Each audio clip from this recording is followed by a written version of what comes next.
భారతదేశం మొత్తం షాక్కు గురి చేసింది. ప్రపంచాన్ని కదిలించే పరిస్థితి తీసుకొచ్చింది.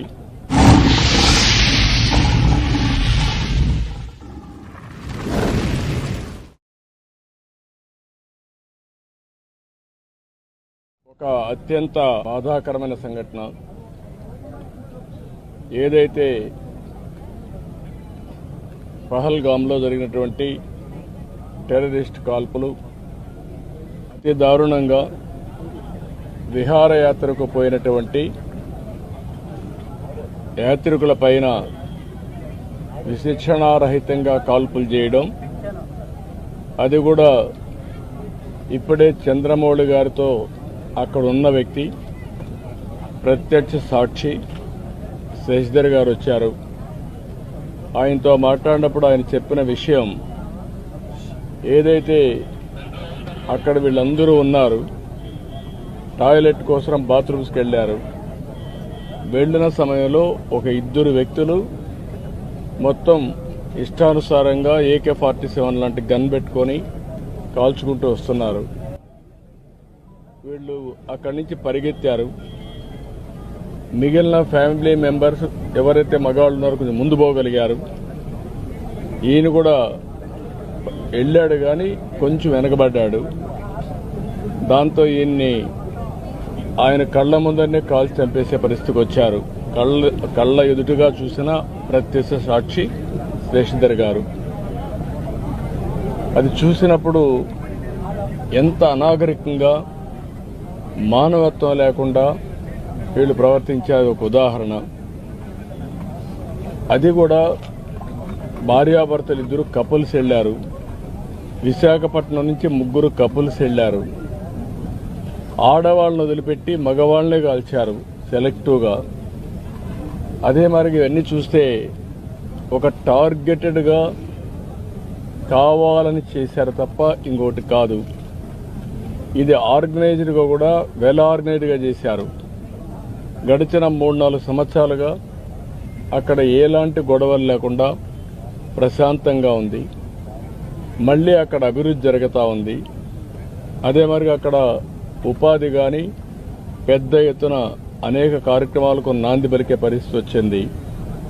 కాశ్మీర్ అంటే భారతదేశంలో ప్రతి ఒక్కరికి కూడా ఒక అనుసంధానం ఉంది.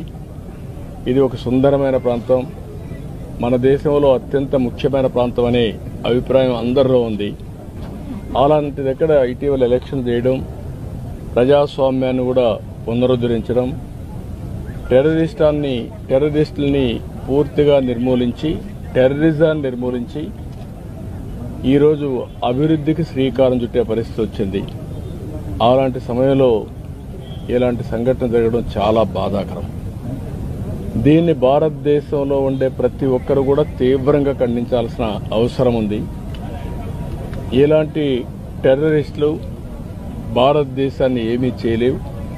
భారతదేశంలో ఒక సుస్థిరమైన ప్రభుత్వం ఉంది, సమర్థవంతమైన నాయకత్వం ఉంది, ధీటుగా ఎదుర్కొనే శక్తి సామర్థ్యాలు కలిగిన ప్రభుత్వం. అలాంటి కేంద్ర ప్రభుత్వంలో ఉండే ఈ ప్రభుత్వం మీద ఇలాంటి చిన్న చిన్న సంఘటనలతో ఏదో కావాలని డిస్ట్రాక్ట్ చేయాలని ప్రయత్నం చేయడం, ఇది వాళ్ళ అవివేకం తప్ప ఇంకోటి కాదు. ఏదేమైనా ఇలాంటి క్లిష్ట పరిస్థితులు వచ్చినప్పుడు దేశం అంతా కూడా సమైక్యంగా నిలబడాల్సిన అవసరం ఉంది. అందరం కూడా నరేంద్ర మోడీ గారి యొక్క నాయకత్వం కింద సెంట్రల్ గవర్నమెంట్ చేసే ప్రతి ఒక్క కార్యక్రమానికి మనం సంఘీభావాన్ని తెలియజేయాల్సిన అవసరం ఉంది. ఇది దేశ సుస్థిరతకు సంబంధించిన విషయం. అలాంటి సమగ్రత, సుస్థిరత దెబ్బతీసే పరిస్థితి ఎలాంటి వ్యక్తులు చేసినా, ఎలాంటి శక్తులు చేసినా దాన్ని ధీటుగా ఎదుర్కొంటామని మనం సమాధానం చెప్పాల్సిన బాధ్యత, అవసరం కూడా ఉంది. అందుకే ఈరోజు దేశమంతా కూడా ఎవరైతే చనిపోయారో చాలా బాధేస్తుంది. వాళ్ళని మళ్లీ తిరిగి తేలేం. మన రాష్ట్రంలో ఇద్దరిని పోగొట్టుకున్నాం. ఇక్కడే చంద్రమౌళి, అదే మరిగా మధుసూదన్ కాబల్లో. వీళ్ళిద్దరూ కూడా, మధుసూదన్ అయితే ఒక IT ప్రొఫెషనల్, ఈయనైతే ఎస్బీఐలో పనిచేసి రిటైర్ అయ్యి నాగమణి ఆయన వైఫ్తో కూడా కలిసి 3 కపుల్స్ వెళ్ళారు. వాళ్ళ బాధ చూసినప్పుడు ఎవరైతే ఆయన సిస్టర్లో ఇప్పుడు చూసాం, కుటుంబం కుంగిపోయే పరిస్థితికి వచ్చారు. ఏది ఏమైనా ఇలాంటి సమయంలో ప్రజల్లో చైతన్యం తేవలసిన బాధ్యత మనందరిపైన ఉంది. అందరం కూడా ఒకే మాటపై నిలబడాల్సిన అవసరం ఉంది. ప్రధానమంత్రి చేసే ప్రతి ఒక్క కార్యక్రమానికి సంఘీభావాన్ని తెలియజేయడమే కాకుండా మనం అందరం కూడా ఆయనకు పూర్తి సహకారాన్ని అందించాల్సిన అవసరం ఉంది. ఇది జరగాలంటే ప్రతి ఒక్క దగ్గర చైతన్యం తీసుకురావాల్సిన బాధ్యత మనపైన ఉంది. అక్కడక్కడ టెర్రరిస్టులు చూస్తున్నాం. వీళ్ళ ఇష్ట ప్రకారం ఇన్ఫిల్టర్ అయ్యే ప్రమాదం కూడా ఉంటుంది. కాబట్టి బార్డర్లో జాగ్రత్తగా ఉండాలి. ఎప్పటికప్పుడు ఏదైనా డౌట్స్ ఉంటే అలాంటి వ్యక్తులపైన మనం కూడా నిఘా వేయాల్సిన బాధ్యత కూడా ఉంటుంది.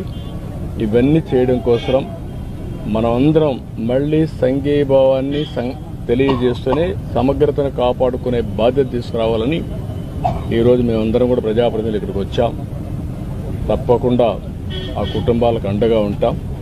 అందుకే ఆంధ్రప్రదేశ్ ప్రభుత్వం తరపున ఆ కుటుంబానికి ఇద్దరికి కూడా చెరి 10 లక్షల రూపాయల ఆర్థిక సహాయం కూడా చేస్తాం. ఎందుకంటే ఒక సంఘీభావాన్ని తెలియజేస్తూ మనం అందరం కూడా ఆ కుటుంబాలకు అండగా ఉండి ఆ కుటుంబాలు నిలదొక్కుకోవడానికి ఏమేం చేయాలో అన్ని చేయడానికి మనం ముందుకు రావాలి. ఆ శక్తి మనకుంది. చనిపోయినటువంటి చంద్రమౌళి గారికి ప్రగాఢ సానుభూతి, కుటుంబ సభ్యులకు సానుభూతి తెలియజేస్తూ ఆయన ఆత్మకు శాంతి కలగాలని భగవంతుణ్ణి ప్రార్థిస్తూ మరొకసారి ఆ కుటుంబానికి ధైర్యం చెప్తూ సెలవు తీసుకోండి.